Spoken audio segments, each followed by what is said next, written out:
Sejam bem-vindos a mais um vídeo do Mochileão. Hoje eu vou listar as comidas que eu mais gostei de comer mundo afora. Lógico, é uma lista pessoal, tá? Não tem objetivo aqui de trazer critérios científicos do que é melhor ou pior, mas eu vou ter alguns critérios pessoais. Em primeiro lugar, comida típica, comida no país de origem da comida típica, tá? Então não adianta eu ter comido um sushi maravilhoso na Alemanha ou um kebab maravilhoso na França, não serve, tá? É a comida do local, comida no local, tá? Vai ser uma avaliação mais antropológica de qualidade de comida, na minha opinião. Evidentemente, só vai valer países que eu visitei, portanto, né? Então, se eu não mencionar alguma coisa, deixa aí nos comentários, eu vou poder te falar se eu visitei ou não um lugar, ou se às vezes eu posso ter visitado e não ter gostado tanto assim, pelo menos não o suficiente para estar aqui.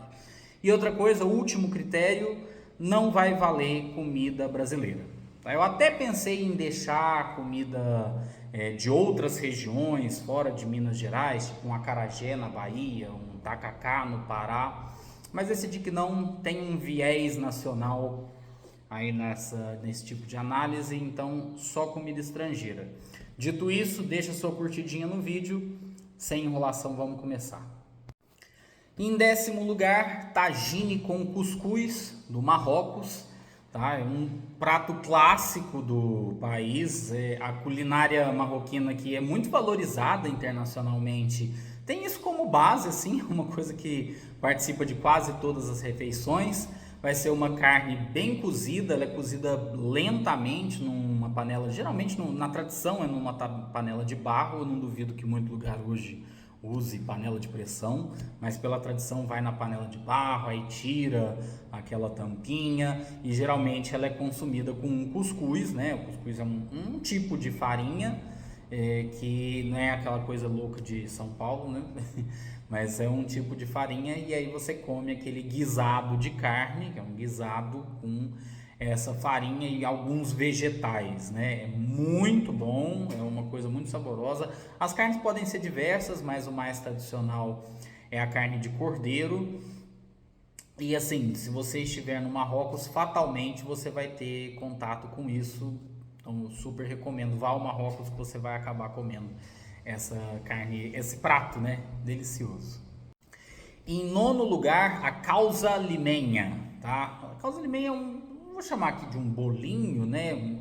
Faz uma espécie de sanduichinho, é uma massinha amarela de batata que forma uma espécie de um sanduichinho, onde dentro pode vir um patezinho de frango, tem umas versões vegetarianas com abacate, com temperos diversos também, mas a massinha é muito saborosa e combina muito bem com os temperos, assim, é uma combinação de sabores que eu acho fantástica, é a coisa que eu mais gostei, tá também hoje muito valorizada, culinária peruana, e aí talvez não seja uma coisa assim tão óbvia de se comer no Peru, mas se você procurar, você fatalmente vai encontrar, e eu deixo a minha recomendação para que se prove. E aliás, nessa onda de restaurantes peruanos no Brasil atual, também deve ser fácil de encontrar por aqui.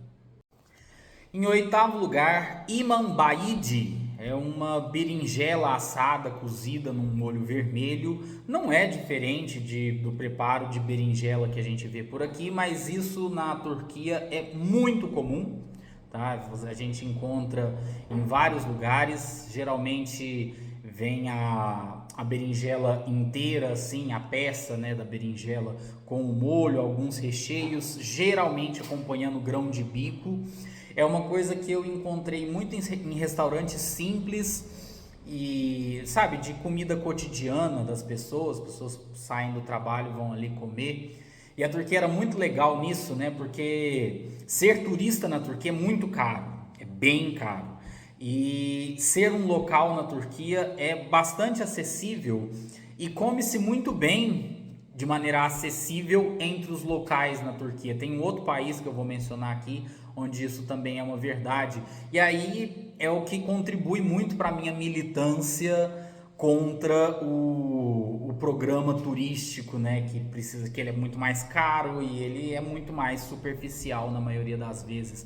Eu gostava demais de comer isso nos self-services da Turquia, não é igual aqui no Brasil. Geralmente é uma estufa grande, tem várias comidas e aí eu não sabia falar nada, então eu apontava para a pessoa me servia, o turco é sempre muito gentil nisso, a pessoa serve e monta vários pratinhos, você paga pelo pratinho, tem um valor pequeno por pratinhos, aí você monta uma refeição com um valor maior, ou existe um valor de PF que você já tem direito a um X ali, 3 ou 4 porçõezinhas, uma carne, uma salada e outras 2 pecinhas, é mais ou menos assim.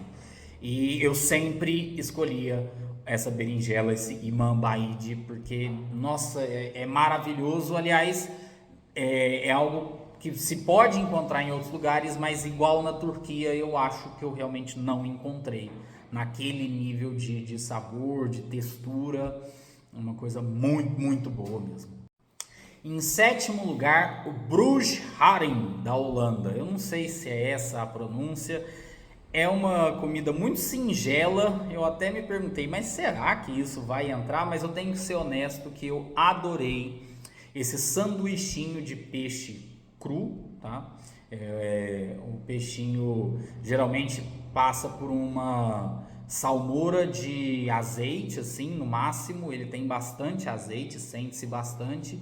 E ele é colocado dentro de um pãozinho com um pouco de cubinhos de cebola. É uma coisa baratinha, inclusive, de se comer na Holanda, que é um país geralmente caro, mas um sanduichinho desse vai custar 2 euros. E às vezes eu trocava refeição por isso. Comia 3 desses, paguei 6 euros e saía satisfeito. Tinha carboidrato do pão, tinha a boa proteína do peixe, tinha o óleo bom do azeite e tinha vegetais, porque tem a cebola junto lá, a cebolinha crua que vem. Eu achava aquilo delicioso, gente, delicioso. Era uma coisa que eu mordo assim e eu fico vibrante de identificação com o sabor. Então, para mim, ainda que seja um itemzinho assim, muito simples, é muito bom e merece total a menção aqui. Em sexto lugar, os burritos do México. Aliás, o México tem muitas formas de trazer sabor para o seu prato. Eu acho que o valor principal do burrito não está nem no burrito em si, mas principalmente nos molhos que acompanham. Tem um molhinho branco, eu não sei o nome dele, eu já pesquisei, eu já tentei encontrar a forma de fazer, um outro lugar para comer isso. E assim, aqui no Brasil não existe comida mexicana, né? Tinha um lugar lá na Augusta, em São Paulo, que era um restaurante de mexicanos que servia uma comida mexicana de fato de qualidade, com gosto de México, mas na minha última ida a São Paulo eu vi que fechou. É muito difícil encontrar um restaurante no Brasil que sirva comida mexicana com gosto de México. E passa muito por essa questão dos molhos. Então o burrito com esse molhinho branco, um molhinho meio de iogurte, fica muito bom. E tem a pasta de jalapeño. Nossa, a pastinha de jalapeño. Lá tem muito dessas conveniências OXXO, né? Eu gostava muito de ir na OXXO e comprar o potinho com a pastinha de jalapeño, que aí eu comprava sanduíche, né, passava a faquinha e passava a pastinha ali. Tem a picância na medida, o sabor muito bom, assim. Comer no México é uma coisa sensacional. Essa é só a segunda menção do México que vai ter aqui. Então fica a nota. Tanto para o burrito, mas principalmente para os molhinhos que a gente coloca no burrito. Em quinto lugar, a parrilha da Argentina. Churrasco, né? É carne de churrasco. Eu adoro churrasco, mas a da Argentina tem algumas especificidades notáveis, né? A principal dela é a espessura da carne. Aqui a gente tem nos rodízios, muito comuns no Brasil, tem a tradição de chegar ali a peça de picanha, de filé, de qualquer coisa, e o cara cortar uma lasquinha bem fininha, né? Tem toda essa técnica. E na Argentina não tem tanta questão do rodízio, mas vem ali na parrilha uma peça de carne, né? O assado de tira, o bife de chorizo, né? Que é uma lascona de carne dessa grossura, assim, que eu gosto muito, inclusive. Nesse aspecto, eu até prefiro a carne mais grossa. Eu gosto muito de ir no mercado aqui no Brasil e comprar uma tira de contrafilé mais grossa, assim, e preparar em casa com toda a técnica, mas, assim, nunca fica tão bom quanto o que eles fazem lá. Eles são muito hábeis na preparação de churrasco. A parrilha perde um pouquinho de posições para mim por causa dos acompanhamentos, principalmente. Aí nesse caso eu já prefiro muito a cultura churrasqueira brasileira. Porque a carne é uma parte de uma refeição maior. A gente vai comer junto de arroz, feijão, uma salada, às vezes até um macarrão, sei lá. Tem um monte de coisa.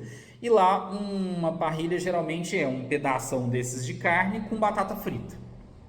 Então é a refeição em si que envolve a parrilha na Argentina é um pouco mais pobre e fez com que ela caísse algumas posições, mas carne por carne poderia brigar até pelo primeiro lugar. Em quarto lugar, o som tam da Tailândia. É basicamente uma saladinha tailandesa que tem tiras de mamão verde picadas com alguns outros vegetais e ervas, às vezes um tomatinho picado, forma meio que uma espécie de vinagrete, mas a estrela da companhia é essa tirinha do mamão verde. É uma espécie de vinagrete, né? Não segue o conceito daqui. E aí ela tem bastante azeite e bastante acidez, o pessoal coloca muito limão.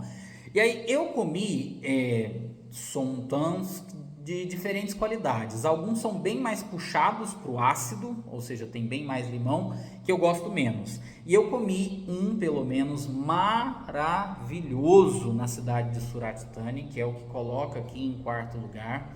Foi uma das coisas maravilhosas que eu pus na minha boca, assim, sabe? A cena final do Ratatouille, quando o cara coloca na boca, lembra da infância, o mundo fica mais bonito. Foi assim para mim comer esse, e ele não estava puxado pro limão, ele estava puxado pro azeite. Então a combinação do azeite ali, eu acho que ocidentaliza um pouco, foge um pouco da tradição tailandesa, mas para mim foi muito bom. E não foi num restaurante para turista, né? A Surat Thani nem é uma cidade turística, estava tendo um festival totalmente local e era uma cantinona dessas super simples. Enfim, o Sondan para mim, ele em regra é um acompanhamento, né? Você come o pad thai, né? Aqueles arroz que eles têm, aqueles sopões, e pede isso como acompanhamento, mas para mim era a estrela da companhia em termos de sabor. O sabor do Sondan se destacava mais do que qualquer outra coisa. Antes de anunciar meu terceiro lugar, eu vou dizer que vocês vão ficar bravos com o meu pódio, mas eu pensei muito, foi muito divertido fazer esse vídeo.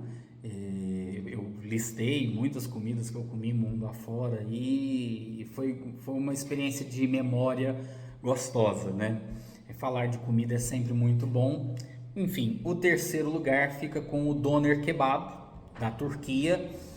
Eu nunca comi esses kebabs que eu adoro, tá? Em países árabes, por isso eles não vão entrar aqui na conta. Eu acho que a culinária árabe e turca tem muitas semelhanças, mas elas têm algumas diferenças fundamentais. E em regra eu prefiro a árabe, pelo menos do que eu comi no Brasil. Na Europa eu sempre como muito kebab, que é uma alternativa econômica, né? Mas não tem como listar aqui pelos critérios que eu coloquei. Agora, eu comi o doner kebab, que é a versão turca do kebab, né? Fica aquela carninha rodando, e aí o pessoal corta e faz um sanduichinho. Às vezes eles nem fazem com aquela carne, mas fazem até o sanduichinho com uma kaftazinha, né? De carnezinha moída assada.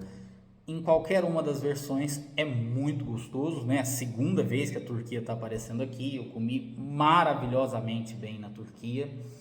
E o doner kebab também é uma alternativa econômica, né? Uma coisa que você acha fácil em qualquer lugar. Então, pontinho aí para ele que Foi bom demais.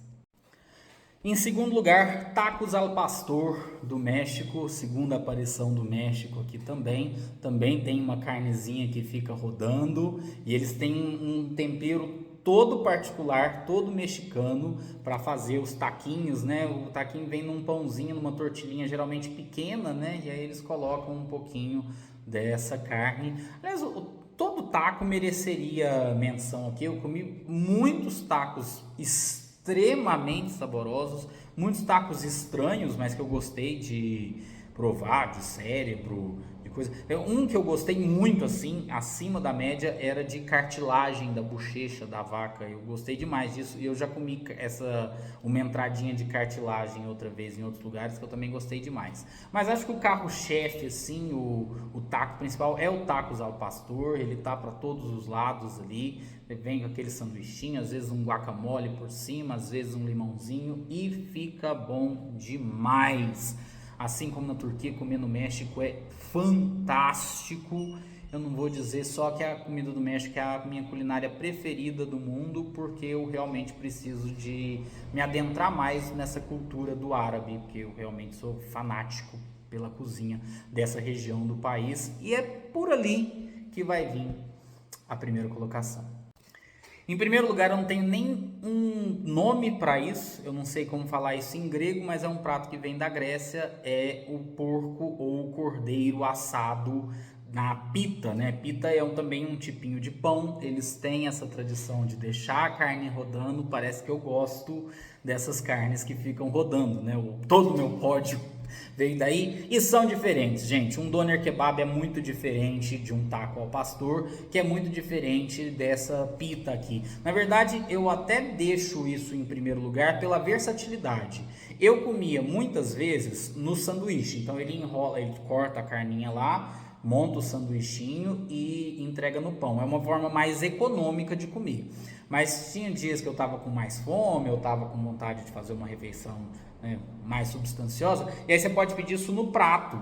Então você ganha uma pratada de comida com várias tiras de porco, cordeiro, frango, você escolhe a carne que você quer, e aí vem com bastante batata frita, vem às vezes com arroz, vem com alguma salada, enfim, eles montam um PF à base disso, então pode servir para as duas coisas. E tem um dos ingredientes fundamentais, a carne por si já é um negócio assim que derrete na boca, não precisa nem de dente, um banguela comeria essa carne com uma facilidade, é tão bom, mas tem um ingrediente fundamental que é um iogurte que eles misturam junto assim. Eu sei que para ninguém vai ser novidade do que eu tô falando, de qual é esse iogurte, ele já tá nos restaurantes aqui do Brasil também, mas é tão bom, é tão bom. E assim, a culinária grega é uma das que me deixa mais curioso assim. Provavelmente a melhor refeição que eu fiz na minha vida, mas aí foi no Brasil, foi num restaurante grego em São Paulo. E eu não consegui explorar muito porque eu não encontrei muita coisa. Eu fui só a Rhodes, né? Só uma ilha. Então tenho muita vontade de voltar à parte continental da Grécia e a Atenas e entrar mais a fundo nisso aí que a Grécia traz. Gente, aquela regiãozinha do Mediterrâneo para o Oriente Médio produziu o que, na minha opinião, é a melhor culinária do planeta nas suas variações. Não é tudo igual, mas o povinho que tá de parabéns, o povinho que sabia usar tempero, tá? Então, obrigado por quem assistiu até aqui. Comenta aí, discute comigo o que você comeu de bom mundo afora, o que você gosta, o que você não gosta, o que você concorda, o que você discorda. Só não esquece de deixar a curtidinha e se inscrever aí no canal, né? Continuar acompanhando o que eu vou trazer aqui. Tchauzinho, gente. Até o próximo vídeo.